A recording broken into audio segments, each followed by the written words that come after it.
Per tant, enteneu que partim de punts desiguals en aquesta carrera electoral o no?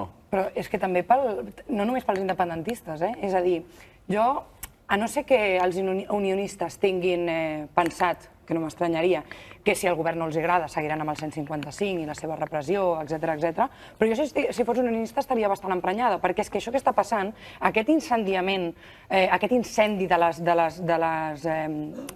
l'independentisme, erosiona les garanties per les eleccions dels unionistes, també. És a dir, unes eleccions lliures i imparcials són aquelles en què no passen aquestes coses, en què poden fer decantar la balança. Aleshores, jo si fos unionista estaria emprenyada, i si no ho estigués seria perquè tinc la certesa de que si passa allò que és un perill que passi, que és que segueixi havent-hi una majoria, sigui en escons, sigui en vots independentista, ells ho arreglin d'una altra forma que no és a les urnes. Senyors, que tenim a mig govern cessat per l'executiu de Rajoy a la presó, Manel?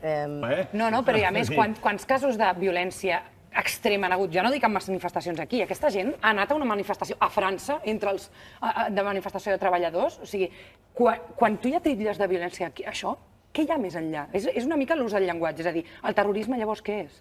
O sigui, jo crec que es tracta d'aquesta perversió del llenguatge. Quan tu colpeixes violentament una cassola a la porta de casa teva, això és un alçament tumultuari, anirem tots a la presó. Però precisament per això em sembla vergonyós tot aquest ús del llenguatge també que s'està utilitzant de és una vergüenza, és un fallo estratégico, que desastre, ui, que mal todo. No, això és infàmia, això és ignomínia. Això és una tragèdia. O sigui, utilitzem bé els llenguatges. Més enllà d'això, més enllà que t'acusin de violència, quan hi ha molta més violència que això, i que empresonin els teus representants, que et deixin sense representants, més enllà d'això, no hi ha res en un estat de dret. N'hi ha una autofrustrada. Jo crec que hi ha hagut un abús de la mesura cautelar. És a dir, durant tot aquest temps hem vist que s'han tancat webs cautelarment, no? O sigui, s'han tancat webs, s'ha empresonat gent cautelarment. Tu primer ho fas i després la gent et recorda, no, és que això després pots protestar, pots portar-ho a Estrasburg, però és que ja ha passat. O sigui, mentrestant, és aquí quan jo em referia, dies abans, que es van minant les forces de l'independentisme.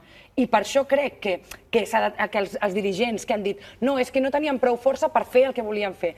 Jo crec que ho han de tenir en compte també pel futur, perquè en el moment en què tu, cautelarment, et van menjant terreny, cal molta més força per fer el mateix. Llavors, jo crec que podria parlar més endavant, però passa això, no? Ho hem de deixar aquí, em diuen 7:15.